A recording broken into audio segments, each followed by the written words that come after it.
नमस्कार, स्वागत है आपका। आपके साथ मैं हूं सुमेरा खान और हम एक बहुत बड़ी जानकारी आपके सामने रखने वाले हैं। बड़ा खुलासा, एक सीक्रेट चिट्ठी ने 20 मार्च 2021 को पूरे देश में सनसनी फैला दी। चिट्ठी लिखने वाले थे मुंबई के पूर्व पुलिस कमिश्नर परमबीर सिंह और कमिश्नर ने कटघरे में खड़ा किया महाराष्ट्र के गृह मंत्री अनिल देशमुख को। चिट्ठी में अनिल देशमुख पर आरोप लगाया गया कि उन्होंने पुलिस को हर महीने डांस बार और पब से 100 करोड़ रुपए की वसूली का टारगेट दिया था। इस आरोप के बाद महाराष्ट्र की सियासत में भूचाल आ गया। मुंबई पुलिस में खलबली मच गई। परमबीर सिंह की कमिश्नर की कुर्सी चली गई। लोग सवाल करने लगे कि क्या वाकई मुंबई पुलिस हर महीने 100 करोड़ रुपए की वसूली करती है? क्या एपीआई सचिन वाजे वसूली गैंग का लीडर है? इन्हीं आरोपों और सवालों का सच जानने के लिए TV9 भारतवर्ष ने ऑपरेशन 100 करोड़ का आगाज किया और देखिए अंजाम क्या हुआ।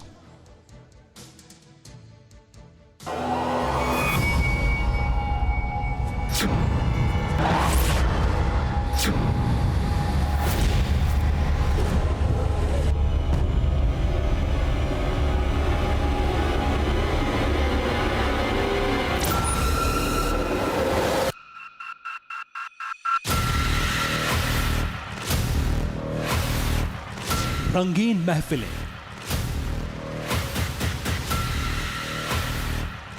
जाम और जश्न का कॉकटेल। माया नगरी मुंबई के जान है ये नाइट क्लब।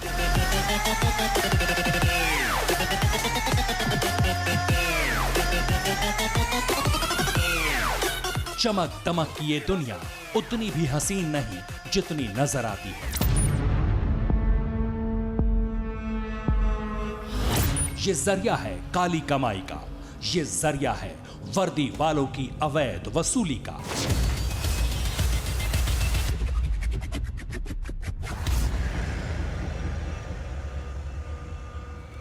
इसी स्याह सच को दुनिया के सामने लाने के लिए TV9 भारतवर्ष ने रचा ऑपरेशन 100 करोड़ का चक्रव्यूह।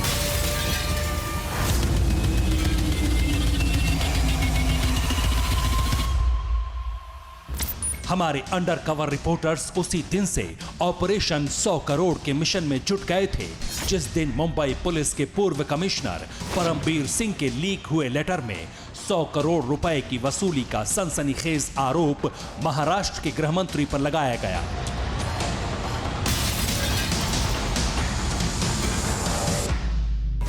सुलगते आरोपों की आंच देश की राजधानी दिल्ली तक भी पहुंची और इसी के साथ TV9 भारतवर्ष की स्पेशल इन्वेस्टिगेशन टीम मुंबई के लिए रवाना हो गई। क्या मुंबई के डांस बार और पब पुलिस की मनी मशीन है? क्या परमबीर सिंह का 100 करोड़ का वसूली का आरोप सही है? डांस बार से मुंबई पुलिस कितना हफ्ता वसूलती है? वसूली का पैसा किस अफसर और किस नेता तक जाता है?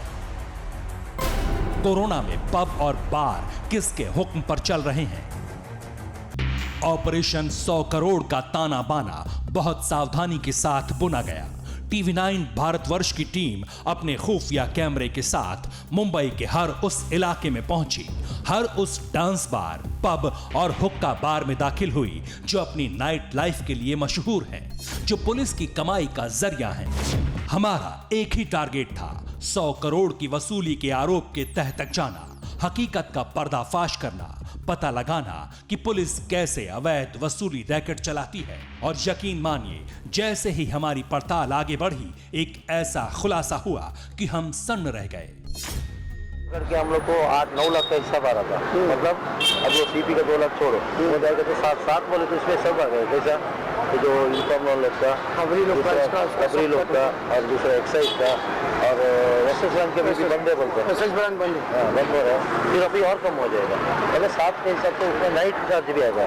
अभी हम लोग जो नाइट चालू रखते हैं ना, PI को 5,000, बीट ऑफिसर को जो डिटेक्शन स्टाफ को उसको सुबह 8-9 हज़ार डेली जाते हैं। वो सब मिला के हम लोग को 7 का एवरेज होता था। 7 में अभी एसएस बैंक ये सब बंद रहेगा तो 5 है। फिर भी आप 6 लाख पकड़ के अभी कैसा था, बोला था 2 लाख रुपए लिया। परमबीर की बात कर रहे हैं। वो सब बड़ा इश्यू हो गया और परसों को बड़ा लफड़ा हो गया ना, उससे सीधा बोल दिया है ना, मेरे को देशमुख साहब ने बोला मेरे को 100 करोड़ चाहिए, मैं इसके लिए बाहर पब वालों से मांगा, तो बहुत बड़ा मैटर हो गया। जो शख्स आपके कैमरे में नजर आ रहा है, ये कौन है, इसने और क्या क्या सनसनीखेज खुलासे किए, आपको तफसील से बताएंगे। लेकिन अभी सिर्फ इतना जानिए कि ये दावा कर रहा है कि परमवीर सिंह यानी मुंबई पुलिस के पूर्व कमिश्नर के लिए हर महीने 2 लाख रुपए अलग से जाते थे। यकीन मानिए, ये तो सिर्फ ट्रेलर है। आज आपके सामने ऐसे ऐसे खुलासे करेंगे कि भरोसा नहीं होगा। आज मुंबई पुलिस की काली कमाई का कच्चा चिट्ठा कैमरे पर खुलेगा। 6 लाख में क्या क्या बोलता हूँ ना मैं, वो सब इनकम कबड्डी लोग का अलग है, 1.5-2 लाख रुपए कबड्डी लोग का लग जाएगा।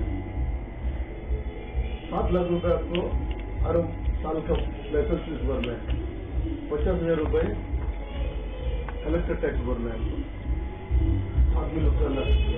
एवरी डे आपको 40,000 का धंधा होना चाहिए, सब फायदा है, उसके ऊपर का फायदा है। अगर 40,000 होगा ऊपर होगा तब फायदा है। 6 लाख कौन सेक्शन में बता रहे हो? पुलिस ओनली लोकल सेक्शन नहीं, पूरा ऊपर मतलब केवल ये थाना पुलिस को या ऊपर? थाना नहीं, मुंबई नहीं मतलब वो यहाँ के लोकल पुलिस स्टेशन को या पूरा टोटल लोकल पुलिस स्टेशन, मतलब उसमें क्राइम ब्रांच आ गया, एक्सेस ब्रांच आ गया, प्रॉपर्टी सेल आ गया। हमारे अंडर कवर रिपोर्टर खतरा मोल लेकर खुफिया कैमरे के साथ मुंबई के उन ठिकानों तक पहुंचे जहां जाने का मतलब था जान जोखिम में डालना।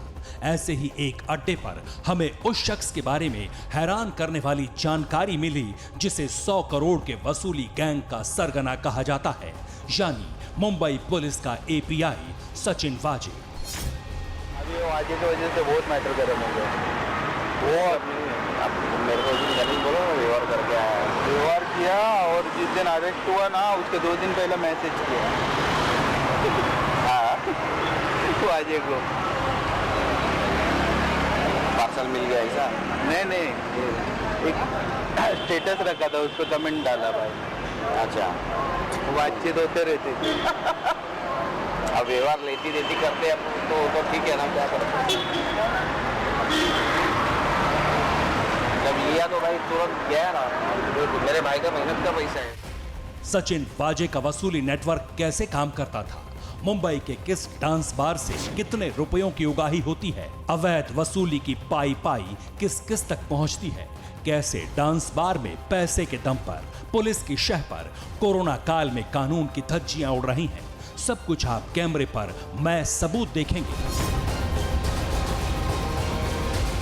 यकीन कीजिए, TV9 भारतवर्ष का ऑपरेशन 100 करोड़ महाराष्ट्र की सियासत में भूचाल ला देगा। वर्दी वालों के वसूली गैंग का राज बस खुलने वाला है। बने रहिए हमारे साथ।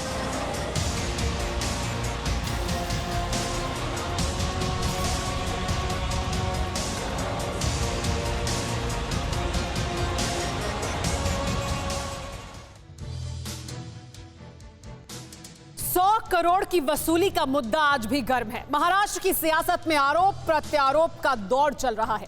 इन्हीं हलचलों के बीच TV9 भारतवर्ष की स्पेशल इन्वेस्टिगेशन टीम मुंबई में अपने मिशन में जुटी हुई थी। हमारे रडार पर वो डांस बार, पब और हुक्का बार थे जिनके बारे में दावा किया जाता है कि वो मुंबई पुलिस के लिए दुधारू गाय की तरह है, जहां से हर महीने लाखों रुपए की अवैध वसूली होती है। तो आइए माया नगरी के सियासत से आपका सामना करवाते हैं। अंधेरा घिर गया था, मुंबई शहर रंगीन रोशनी में नहा चुका था और TV9 भारतवर्ष के अंडर कवर रिपोर्टर खुफिया कैमरे के साथ ऑपरेशन 100 करोड़ के मिशन पर निकल चुके थे।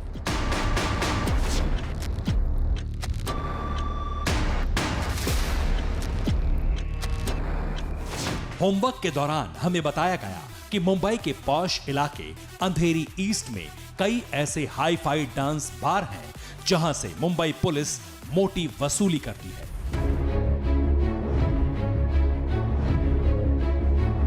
लेकिन क्या वसूली का ये आरोप सच है? ये हकीकत खुफिया कैमरे में कैद करने के लिए हमारी टीम मरोल नाका की तरफ रवाना हो गई।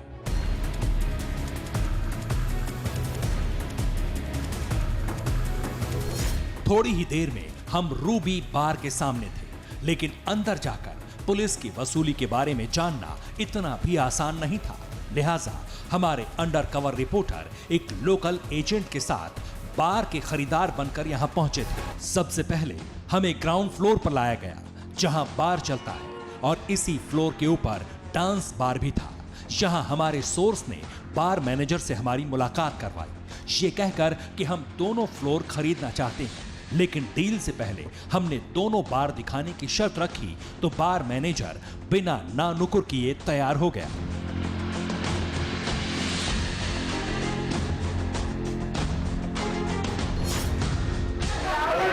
नीचे भी एक रूम है, ड्रेसिंग रूम। इधर इतना स्पेस और है, वो ड्रेसिंग रूम वो बाहर निकलने के लिए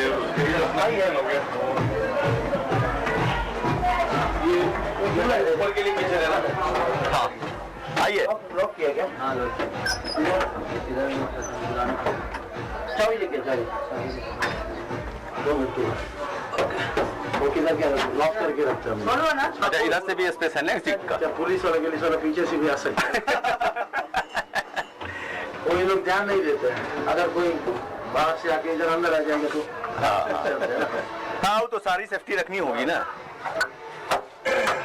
ये मतलब पीछे से जाने का रास्ता है। हम लोग रात को है ना 1:30 बजे का यहाँ से लेते हैं कस्टमर। अच्छा पीछे से लेते हैं। अगर आप नहीं समझे तो आपको बता दें, बार मैनेजर ने हमें वो चोर रास्ता दिखाया जहां से कस्टमर पुलिस की नजरों से बच कर आ सकता है, या फिर पुलिस रेड के दौरान इस रास्ते से भागा जा सकता है।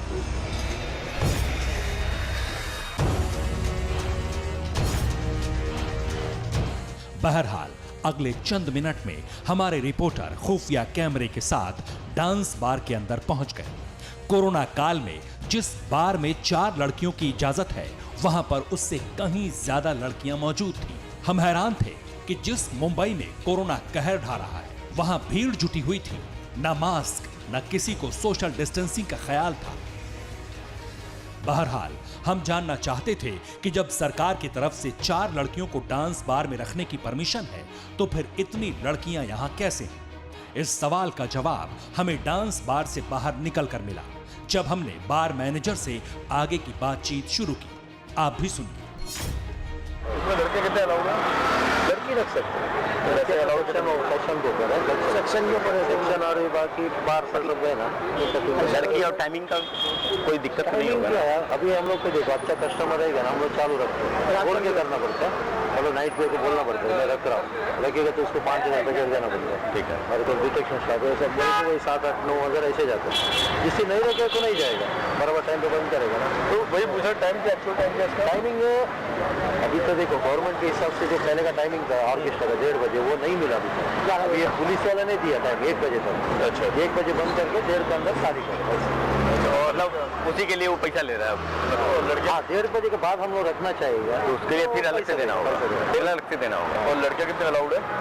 लड़की रख सकते हैं, आपका 20-25 तो रख सकते हैं। वैसे अलाउड नहीं है। ऐसा तो 4 लोड तो 4 का रहता है, लेकिन अभी 4 का वो भी नहीं शो कर सकते ना, क्योंकि ऑर्केस्ट्रा परमिशन किधर मिला? परमिशन कोरोना की वजह से। अच्छा कोरोना का परमिशन नहीं है? ये सब पुलिस की परमिशन से चल रहे हैं, अभी जितना भी बार चल रहा है ना। अच्छा ये पुलिस की परमिशन है, गवर्नमेंट का परमिशन नहीं है अभी। अच्छा जैसे पैसा देके चल रहा है अभी लोग। पुलिस को तो मांगते हैं पैसा। नहीं मतलब गवर्नमेंट का बंद गवर्नमेंट का अभी भी बैन किया है। गवर्नमेंट के हिसाब से ना तुम्हारा बार चालू रखने का परमिशन अभी तक नहीं मिला। अच्छा। ये पुलिस ने दिया, अभी कल गवर्नमेंट बोलेगा सब बार बंद करो तो करना ही पड़ेगा। रूबी बार के मैनेजर से बातचीत में कई तंग करने वाले खुलासे हुए। पता चला कि डांस बार चलाने पर कोरोना की वजह से पाबंदी, लेकिन बार मैनेजर का दावा है कि मुंबई पुलिस रिश्वत, जिसे इस धंधे में सेक्शन के नाम से जाना जाता है, वो लेकर बार चलवा रही है। मजमा जुट रहा है, जबकि मुंबई में कोरोना काल बन गया है। यहाँ तक तो ठीक था, लेकिन बार मैनेजर ने आगे जो खुलासा किया, जिस पुलिस अफसर का नाम लिया, वो भूचाल लाने वाला है। आपसे पर्सनल पूछनी थी, ये सेक्शन में कितना खर्चा है? नुकसान का इधर अभी का इसमें और सीपी की टिकट सब पकड़ के सीपी का भी देने का नहीं, टोटल बताओ, वो तो बंद हो गया। सारा कॉस्ट वो सब पकड़ के हम लोग को 8-9 लाख का हिसाब आ रहा था। मतलब अब वो सीपी का 2 लाख छोड़ो, वो जाएगा तो 7 बोले तो इसमें सब आ गए। कैसा तो जो इनकम लोन लोग का, खबरी लोग का और दूसरा एक्साइज का और एसएस बैंक के भी बंदे बोलते हैं, एसएस बैंक बंद हो रहा है। फिर अभी और कम हो जाएगा। अगर 7 के हिसाब से उसमें नाइट चार्ज भी आएगा। अभी हम लोग जो नाइट चालू रखते हैं ना, पीआई को 5,000, बीट ऑफिसर को जो डिटेक्शन स्टाफ को उसको सुबह 8-9 हज़ार डेली जाते हैं। तो जिस दिन रखेगा उस दिन, अगर नहीं रखे तो नहीं जाएगा, 1:30 बजे बंद करोगे। वो सब मिला के हम लोग को 7 का एवरेज होगा। अगर 7 में अभी एसएस बैंक ये सब बंद रहेगा तो 5 हो जाएगा। फिर भी आप 6 लाख पकड़ के अभी कैसा था, सीपी बोला था 2 लाख रुपए लिया। अभी की बात है, परमवीर की बात कर रहे हैं। हाँ, परमवीर से वो सब बड़ा इश्यू हो गया और परसों को बड़ा लफड़ा हो गया ना। उसने सीधा बोल दिया ना, मेरे को देशमुख साहब ने बोला मेरे को 100 करोड़ चाहिए, मैं इसके लिए बाहर पब वालों से मांगा। तो बहुत बड़ा मैटर हो गया। तो अभी और सब सही रहेगा। वो एक कलेक्शन करने वाला आदमी अलग सब आया रहता, कोई डायरेक्ट थोड़ी ऐसा अपना होटल में भी कोई।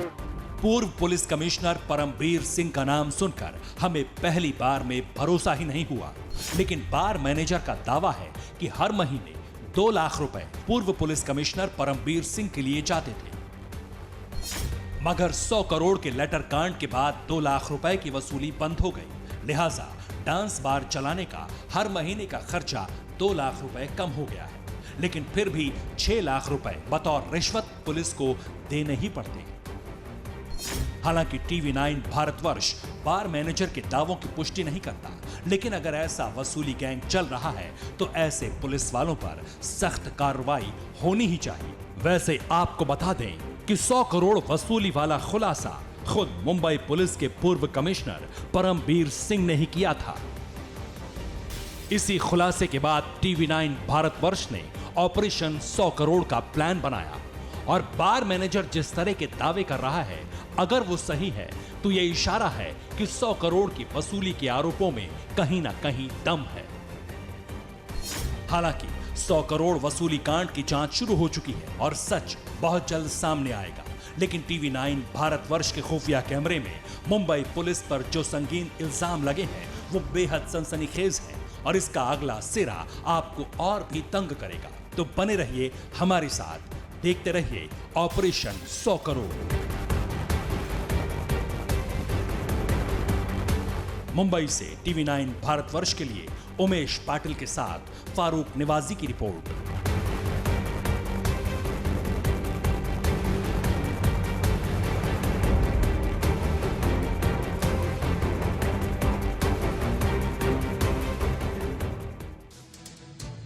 मुंबई के 100 करोड़ के वसूली गैंग की बात हो और एपीआई सचिन वाजे का नाम ना आए, ये नामुमकिन है, क्योंकि कहा यह जाता है कि सचिन वाजे ही वसूली गैंग का बॉस था।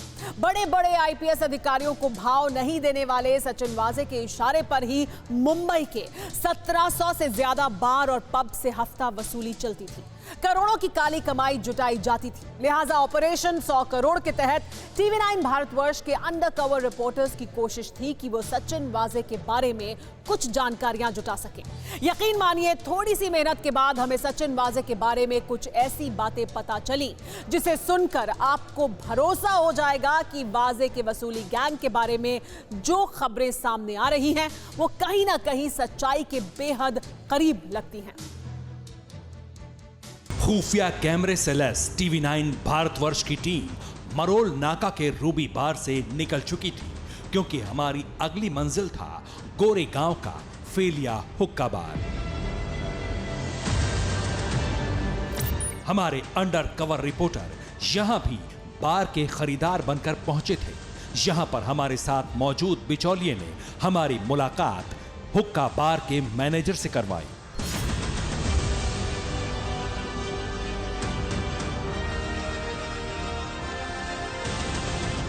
हमें बार का खरीदार समझ रहा मैनेजर हुक्का बार दिखाने के लिए अपने साथ अंदर लेकर चला गया।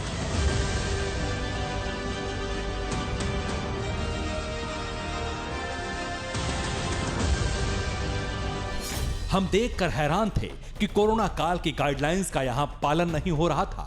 भीड़ जुटी थी, लेकिन सोशल डिस्टेंसिंग नाम की कोई चीज नजर नहीं आई। किसी को न कोरोना का डर था, न सरकार के नियम कायदों का।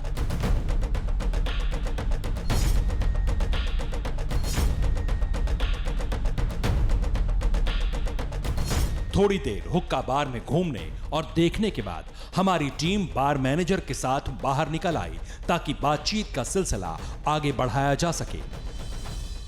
ये पता किया जा सके कि क्या इस हुक्का बार से भी मुंबई पुलिस उगाही करती है, और इसका खुलासा बार का मैनेजर ही कर सकता था। हुक्का बार के बाहर सड़क पर जब मैनेजर से बातचीत शुरू हुई तो उस नाम का जिक्र आ गया जिसे काली कमाई का बेताज बादशाह कहा जाता है, जिसका नाम पूरा देश जान चुका है, यानी सचिन वाजे। अभी वो वाजे की वजह से बहुत मैटर गर्म हो गया। वो जिस दिन अरेस्ट हुआ ना उसके 2 दिन पहले मैसेज किया हाँ वाजे को पार्सल मिल गया ऐसा?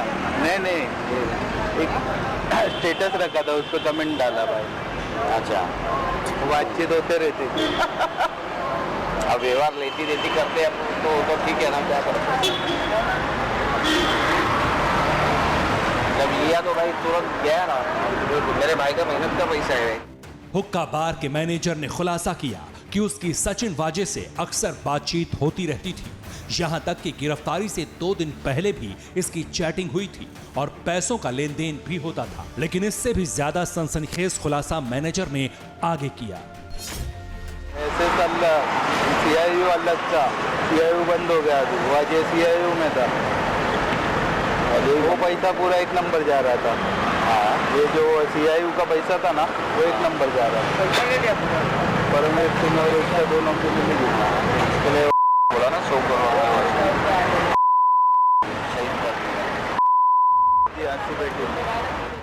सुनकर भरोसा करना मुश्किल है, लेकिन मैनेजर का दावा है कि हुक्का बार और डांस बार से जो भी वसूली होती थी उसमें वाजे के साथ साथ परमवीर सिंह भी शामिल थे।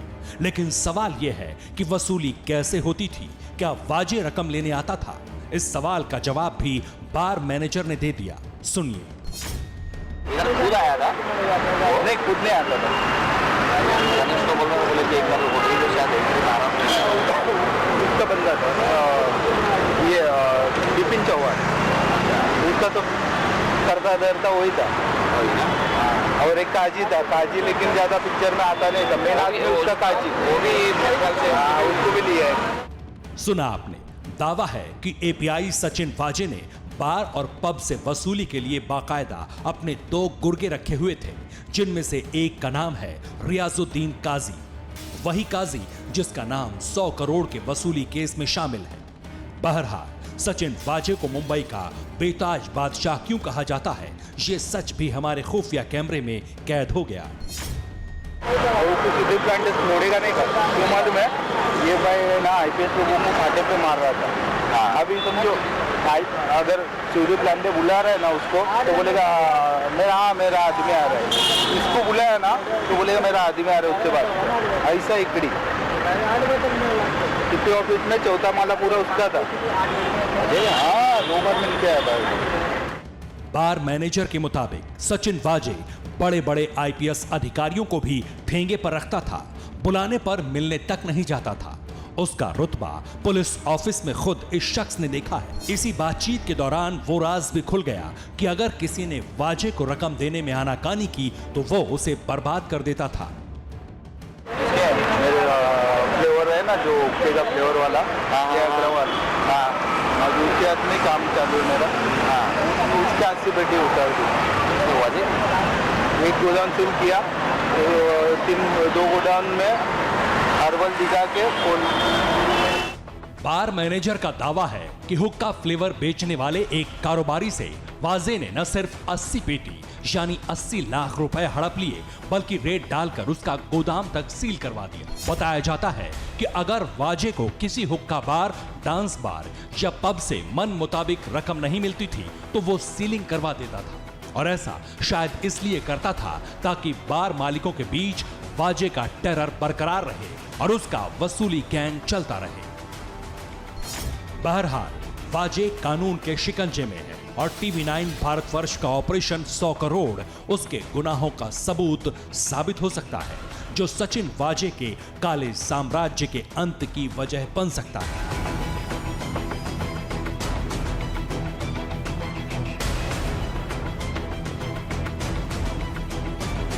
मुंबई से TV9 भारतवर्ष के लिए उमेश पाटिल के साथ फारूक नेवाजी की रिपोर्ट।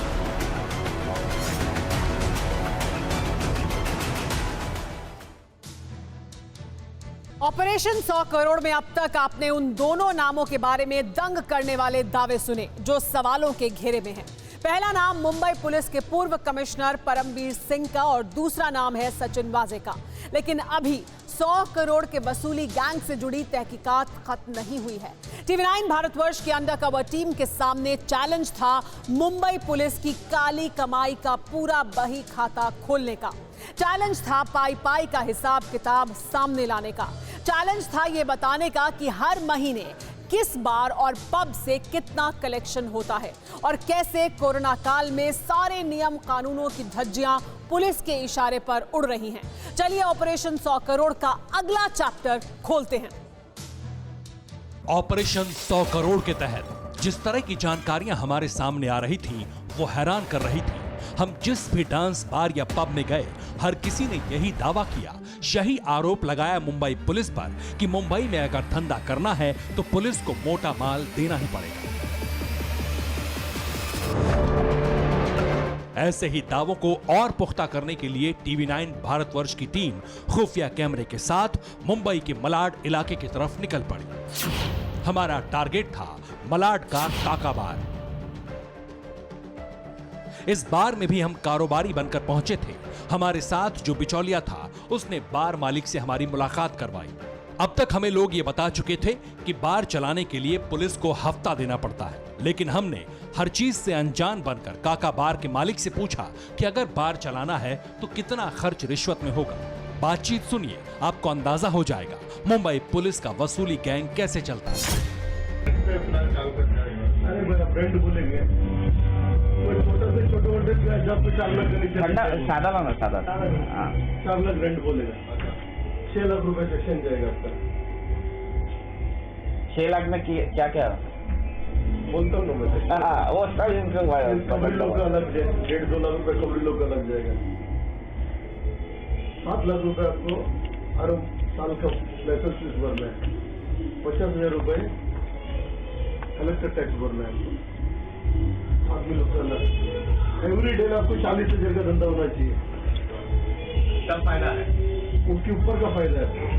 मतलब 40,000 होगा ऊपर होगा तब फायदा है। और 6 लाख कौन सेक्शन में बता रहे हो? पुलिस ओनली लोकल सेक्शन नहीं, पूरा ऊपर लेके। मतलब केवल ये थाना पुलिस को या ऊपर? थाना नहीं, मुंबई नहीं मतलब वो यहाँ के लोकल पुलिस स्टेशन को या पूरा टोटल लोकल पुलिस स्टेशन। मतलब उसमें क्राइम ब्रांच आ गया, एक्सेस ब्रांच आ गया, प्रॉपर्टी सेल आ गया। समझ गए? प्रॉपर्टी सेल किस बात का पैसा देते हैं आप लोग? अरे पैसा देखिए भी रेड करता ही है ना। पहले रेड किया ना भाई, सेवेज में देना पड़ता है ये पैसा देखिए। अगर रेड नहीं होता बिंदा चलो तो 40,000 निकल गए, कोई बड़ी बात नहीं है। ओके, तो भी सुकून नहीं है। अभी देखो 10 मिनट में बिल आएगा तो फिर लड़की लोग को भगा लेगा। ये दावा हमारा नहीं है, ये हम नहीं कह रहे। इस बार मालिक का दावा है कि अगर बार चलाना है तो हर महीने 6 लाख रुपए का सेक्शन लगेगा, यानी 6 लाख रुपए की रिश्वत हर महीने देनी पड़ेगी, जिसमें local police, crime branch, social service branch के साथ साथ कई और डिपार्टमेंट शामिल हैं। और अगर पैसा नहीं दिया तो धंधा करना मुश्किल हो जाएगा। आगे की बातचीत और भी हैरान करने वाली थी।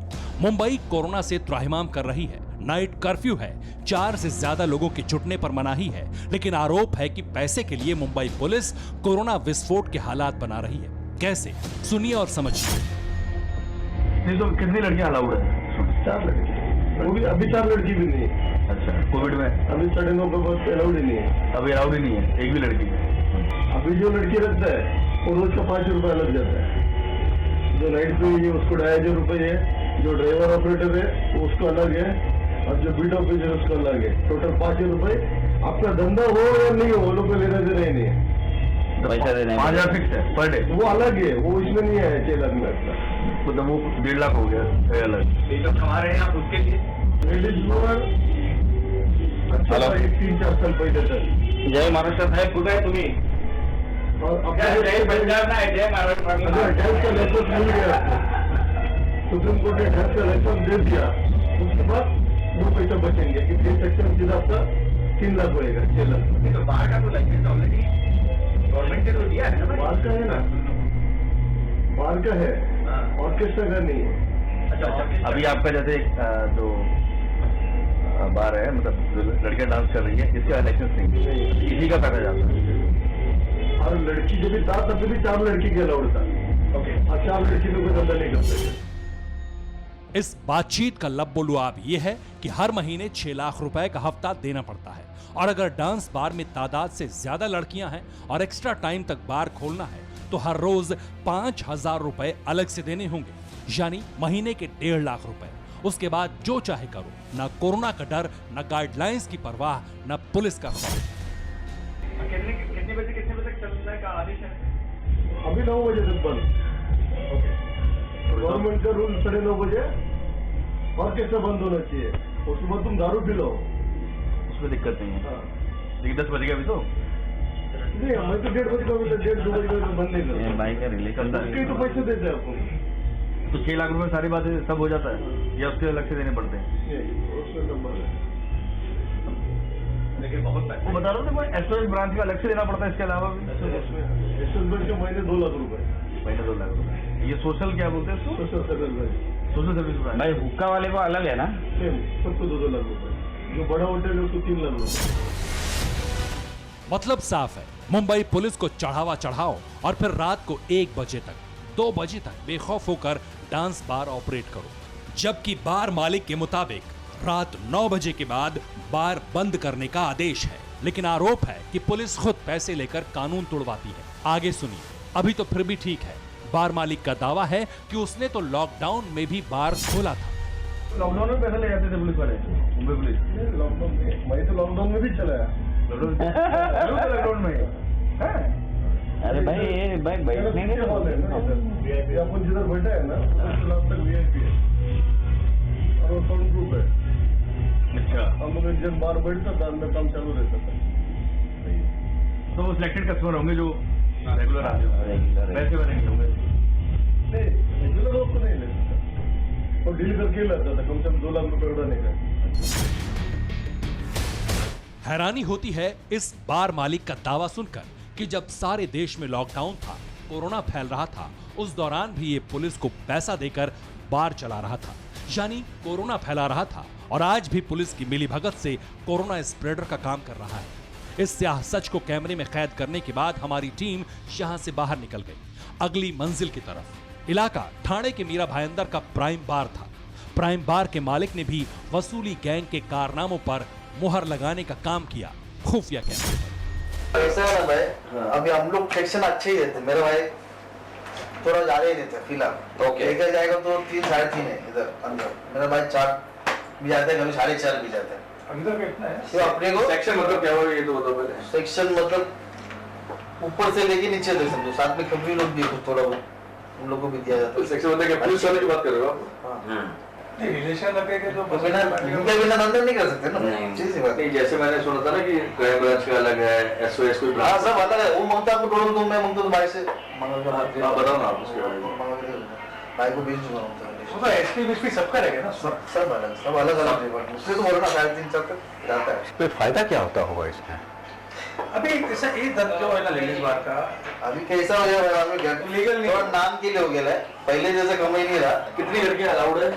ऐसा 4 ही है, 4 अलाउड है, लेकिन कितना रहती है? 4 है। 9 बजे तक एक 10 रख सकता हूँ, 9 बजे के बाद कभी 4 सिंगल और कुछ नहीं।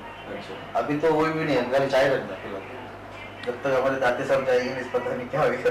एसपी कमिश्नर सीपी हाँ बहुत डेंजर है, बहुत डेंजर। नॉन करप्ट है ना वो। हाँ वही नहीं, किसी का नहीं होता वो। वो डिफरेंस भी नहीं सुनता किसी। तो फिलहाल 4 लाख रुपए हर महीना दे रहे हो? मैं आपको मुझे कंफर्म पूरा बता दूंगा, एक शाम तक बता दूंगा। लोकल नेताओं वगैरह को भी जाता है क्या? नहीं, नेता लोग नहीं करते। पुलिस के बाद कोई है ही नहीं। पुलिस है और कुछ उनके जो खबरी है, बीएमसी बीएमसी को जाता है। प्राइम बार के मालिक का दावा है कि वो करीब 4 लाख रुपए हर महीने सेक्शन यानी रिश्वत देता है, और इसने ये नया खुलासा किया कि इस काली कमाई की बंदर बांट में बीएमसी के अधिकारी और कर्मचारी भी शामिल हैं। यानी एक बात तो साफ हो गई कि पैसे के आगे मुंबई में हर कायदा कानून फेल है। ऑपरेशन 100 करोड़ का मकसद यही सच आपके सामने लाना था, ताकि सरकार और दूसरी एजेंसियां जांच करें, वसूली गैंग पर लगाम लगाएं, ताकि कोरोना काल में बारों में भीड़ ना जुट सके, ताकि कोरोना ना फैल सके। टीवी 9 भारतवर्ष के लिए मुंबई से उमेश पाटिल के साथ फारूक निवाजी की रिपोर्ट। आपने देखा कि ऑपरेशन 100 करोड़ में मुंबई पुलिस के पूर्व कमिश्नर परमबीर सिंह का नाम आया। एक डांस बार के मैनेजर ने दावा किया कि हर महीने परमबीर सिंह के लिए 2 लाख रुपए अलग से भेजे जाते थे। टीवी 9 भारतवर्ष ने इस आरोप पर पूर्व कमिश्नर परमबीर सिंह का पक्ष जानने के लिए उनसे संपर्क करने की कोशिश की, लेकिन उन्होंने कोई जवाब नहीं दिया। अब उन पर लगे आरोपों की हकीकत क्या है, ये बात या तो परमबीर सिंह बता सकते हैं या फिर जांच एजेंसियां। टीवी 9 भारतवर्ष फिलहाल इस आरोप की पुष्टि नहीं करता है। अड़ी सोमवार से शुक्रवार शाम 6 बजे सिर्फ टीवी 9 भारतवर्ष पर।